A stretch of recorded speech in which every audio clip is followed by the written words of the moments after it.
حضرت صلی اللہ علیہ وآلہ وسلم کے تشریف لانے کے باوجود مدینے میں بہت منافق بسے ہوئے تھے جن کا قرآن کریم میں بار بار ذکر ہے، اور جب رسول اللہ صلی اللہ علیہ وسلم نے آنکھیں بند کی تو اکثر عرب مرتد ہو گیا۔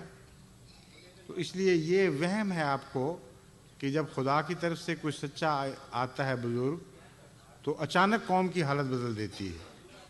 قوم کی حالت بدلنے کے امکان پیدا ہوتے ہیں، حالت اسی کی بدلتی ہے جو اپنی حالت بدلنے کے لیے دیانتداری سے کوشش کرتا ہے۔ بس قرآن کریم میں اللہ تعالیٰ فرماتا ہے ان اللہ لا یغیر ما بقوم حتی یغیروا ما بانفسہم۔ اللہ تعالیٰ ہرگز کسی قوم کی حالت نہیں بدلتا جب تک وہ خود اپنے اندر جو حالات ہیں ان کو تبدیل کرنے کا فیصلہ نہیں کرتے۔ بس جب نور آتا ہے تو فائدہ وہی اٹھاتا ہے جو آنکھیں کھولتا ہے، جو آنکھیں بند رکھے اس کو کچھ دکھائی نہیں دیتا۔